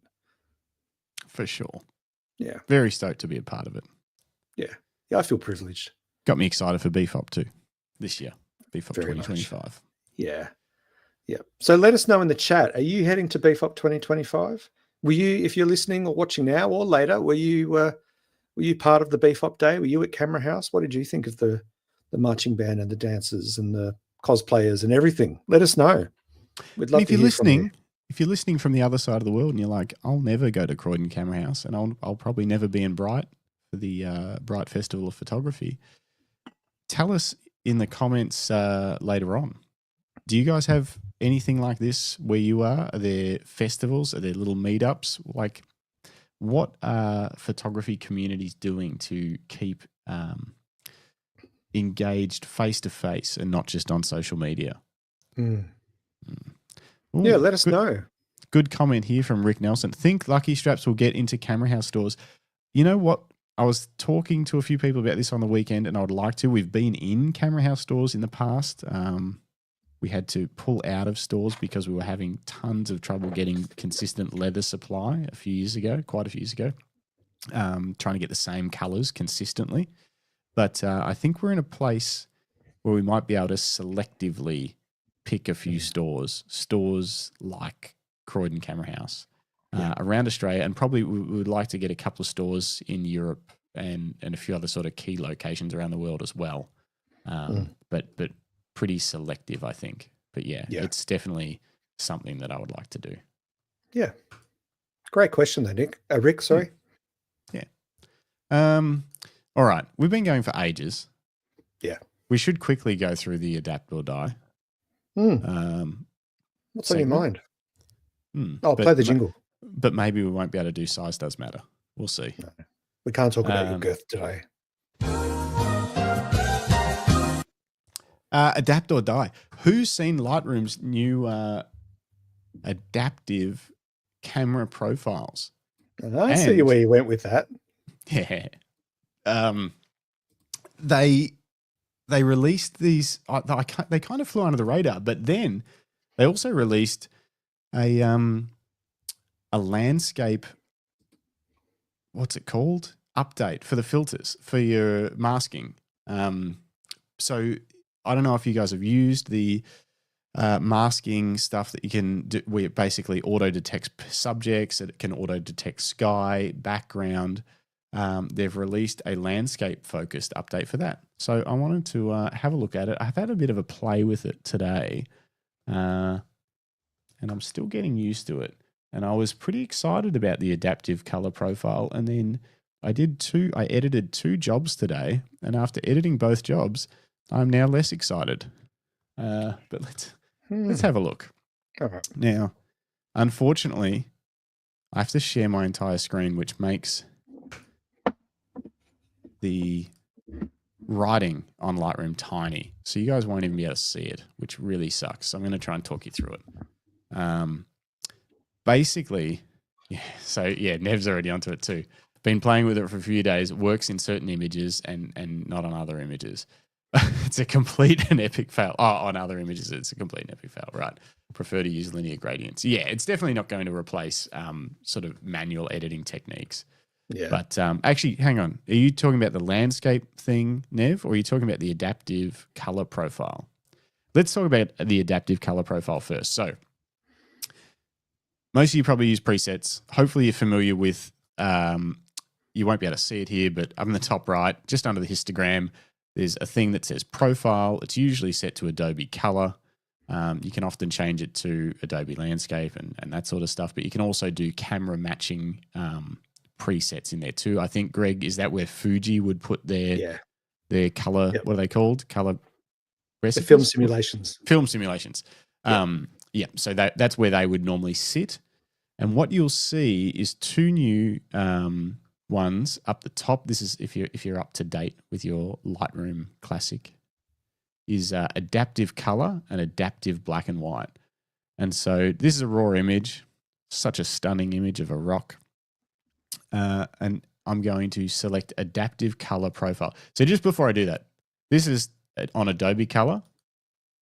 That's on Adobe Landscape. Normally the differences, unless they're Fuji's film simulations, the differences are pretty subtle. Like it's basically just sort of subtle color science before you start editing the image. And then this is it when I select adaptive color. That's what happens. Now, what you'll notice, it's not the same as clicking auto. You know how there's the auto setting that'll actually auto set your sliders to what it thinks they should be? No sliders have moved. No edits have been made. It's all still set to 0. But we've got this adaptive color amount slider that's currently at 100. It's in the middle. So if I take it to 0, that's without it doing anything. That's at 100. And then as you can see, if we max it out, it's just further lifting and lifting the shadows. So what it's doing is basically getting it closer to, I guess, where it thinks you want your starting point for editing. That's what I think this is for. Well, given it's not moving any of the other sliders, because when you do when you apply a preset, your own preset or one you've downloaded or whatever, it'll move all the sliders to say, okay, well now you can go back and play around with. Here's what we've done with the preset. Now you can tweak it, play around with it. Yeah.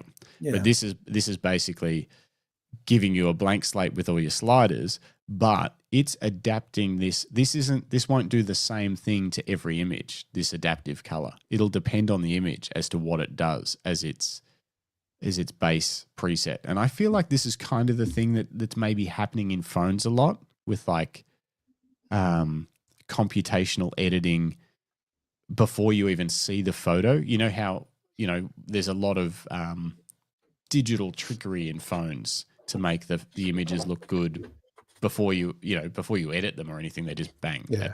Luminar Neo does a similar thing. Does it? So maybe this is kind of they've grabbed it from what they're doing and tried to bring it into it's competitive Adobe. Because Luminar Neo they're kind of flogging that at the moment. Well, they have been. It's very interesting. I don't know. It's like get this underexposed shot of some people, and then adaptive color, and then you start editing from there. Add a bit of contrast. Whatever you want to do. I don't know. I was like, oh, this could be a game changer. I might be able to throw this on everything from a shoot and then just do minimal edits. No. Have you got a photo that's a bit more colorful? Ooh, maybe some greenery or something? Oh, you want some greenery? I just want to see what it does with different colors, because in this, the sky is very gray and flat. Yeah, here we go. Let's try this. These aren't good photos. No, it doesn't matter. They're terrible photos. All right. It's on Adobe Color now. Adaptive. Oof. It's pushed it pretty hard.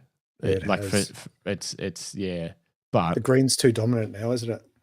And like in the foreground, that foreground patch is really bright. Yeah, it's just brought everything up to be very bright. But I think it's probably, no doubt, they've already got like the provide feedback and stuff button here, but they're probably going to, I guess, tweak it. It's probably AI. It's probably a neural network or something that's learning constantly and will get better. Yeah. And make it, I guess, easier and easier for people to edit. Why are they calling it adaptive color though? It's more of adaptive exposure. It does change the color and stuff a little bit. But you can't tell because your color grades don't shift, so you don't really know what they've done. You know what I mean? Like see that, so it darkened that image down. Yeah. So Adobe Color, adaptive color. Very odd. And it is, yeah. So it's. See, look at your histogram. It's trying to fix your histogram. That's what it seems. That's what it thinks. That's what it seems to be doing. So yeah, I actually noticed it on one of the images I took in Melbourne. One of the images in Melbourne. Nev's just saying he sent me a photo that he was playing with on his computer, and with the Lightroom landscape preset, and it doesn't like it all. It looks like an iPhone photo. Interesting, because that's what I thought when you did that one with the greenery. No, the one of the two people on the beach where it tries to, it tries to enhance when you hit the auto button when you're editing a photo, and it tries to enhance everything. I think it's in Australia we pronounce it enhance. Whatever, castles. Enhance. Enhance. Dance. Enhance. Castle. Not castle. Castle. All right. So this is a dark and moody image I took in Melbourne. Let's create a virtual copy of that. Why isn't it showing it to me? It is. Hang on. Ta-da. Let's reset everything. Who knows what the shortcut is to reset everything? Shift Command R. I had forgotten. All right. So that's just a raw photo that I took in Melbourne. Nothing good. Obviously silhouette with sunset because there's some balloons and birdies up in the sky.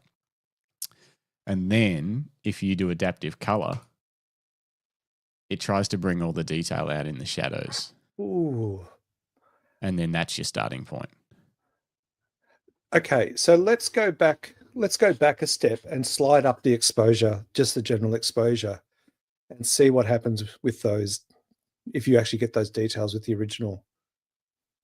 Well, you certainly would, but you'd probably blow the sky out a little bit. Yeah, I guess you would. But yeah, so like basically, but to get that much detail, the sky's gone. So it's. Do you think it's applying masking? I don't think so. I think it's more like doing. It's kind of. I don't know, but it definitely gets less of that HDR look. But yeah.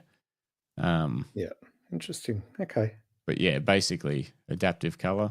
Bang, and then you can. I mean, that's the thing is you can always then like bring your shadows down. Can be a starting point. But yeah, it's. I don't know. I need to do some more experimenting with it. It's not something that I would be happy to build into a preset or something because I don't know exactly how it's working yet and what it's going to do to each image. But it's interesting. Now I was on that other photo for a reason because the landscape filters were interesting. Let's go back to your rock. Yeah, where is my rock? Where's it going? Down. Bottom right. Oh, here it is. Yeah, my unedited rock. Oh, that's now got the adaptive preset on it. So, what is cool now is if you go into your masking settings, instead of just people and stuff, there is now landscape. So you do the landscape scan. It's detecting the landscape features that we've got. And look, we've got sky. It thinks we've got mountains. I'd call it rock, but mountains, water. Very, very small mountains. And then natural ground. Oh, wow. So now, we can individually mask everything. And off we go. So we can make these rocks really dark like that. So they're black. Yeah, crazy. But yeah. So we can really quickly apply multiple masks into different parts of the image without having to select them. And I think it works with trees. It works with what other things did they say it had?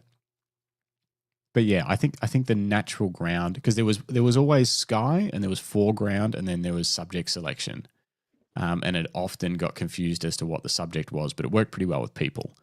But this particularly having go to select landscape and go to water versus natural ground is quite interesting. Yeah, it's interesting that it's doubling up on the rock. Like it's masking the rock twice.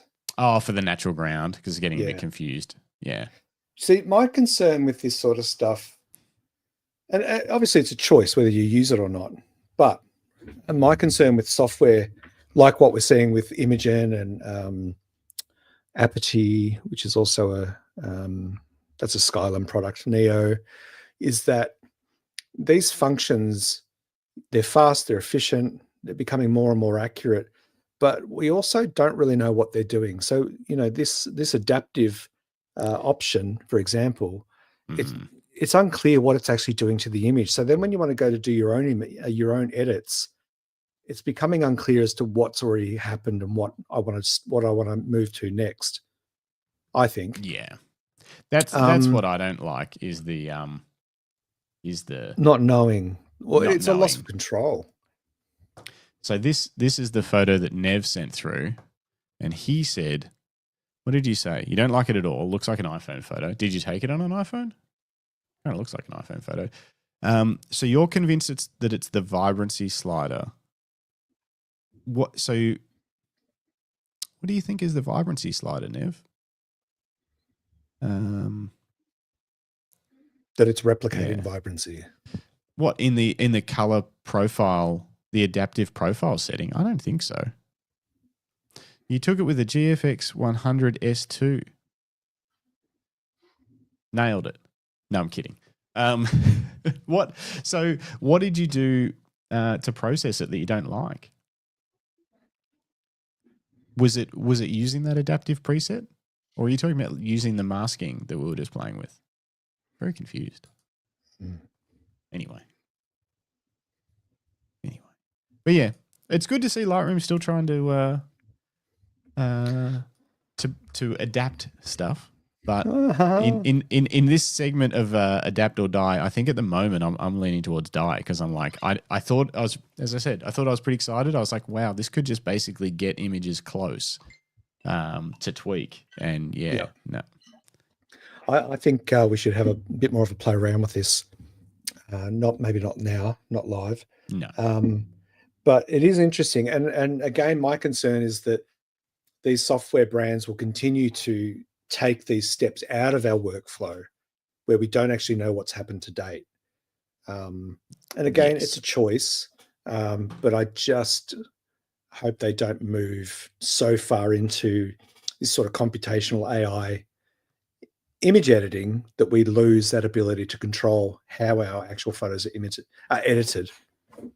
Yeah, that's the concern, that you and that you lose the ability to learn what you're doing and how to if you just selecting something from a drop down menu and all of a sudden the image pops up and you're like, oh, you don't learn anything from that. Like you said, it's anyway, we'll see. We will see. Yeah. Anyway, this is so Nev sent me this other one. This is him editing it himself, which definitely looks a little bit more subtle and more natural colors. Yeah, more balanced. Yeah. Right. Yeah. Okay, so basically from this segment we've learned we can't hand the reins over to Adobe just yet. We got to do our own thing. We got to keep being photographers and doing our own editing, which makes sense. Yeah, I don't know. It's funny. Adobe have every now and then they've brought out stuff that's been a bit of a jump forward for Lightroom, but yeah, this one not so much. Yeah. Except for, the landscape stuff will be handy. The masking, like faster masking, is always handy. But you're still in control of, you can always add to it. You can see that it's selected the wrong thing and change it. And then you're also completely in control of what you do with that mask. So yeah, very different to sort of an auto preset. Yep. All right. We're going to have to save size does matter. Does size matter for the next show? Oh, but I really wanted to talk about your girth. Sorry. Let's leave Justin's girth to next week and let's wrap up the show. Oh, you got to play the jingle because we finished a segment.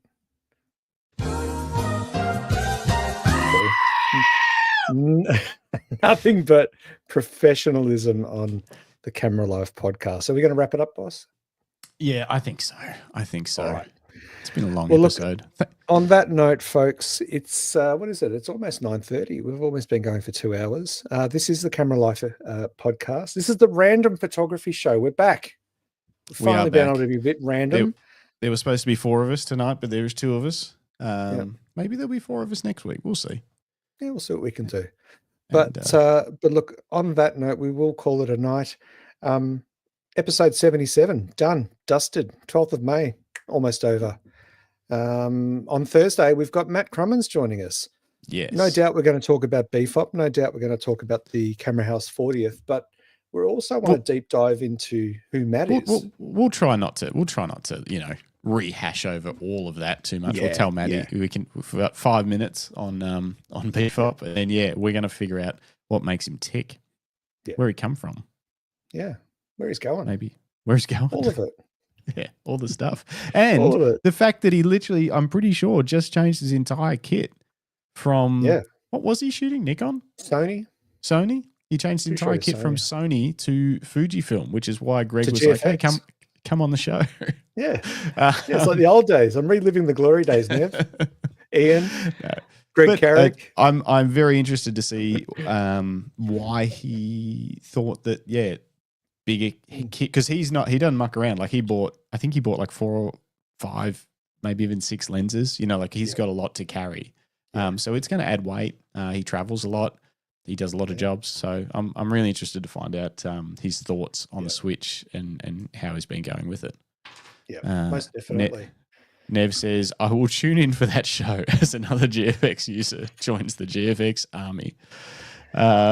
Philip Johnson says, thanks, guys. Good show. Rick Nelson, great show. Thanks, everyone, for joining us in the chat. It's been good. Yep. Make sure you like and subscribe too. Yeah, do that if you're not already. I'm sure you guys already are. They're all legends. No, I was just going to say, it was our first day streaming to X, and I have no idea if anyone's listening. I don't think they can comment. I have no idea what's happening over there. Yeah, I'm sure the bots are loving it.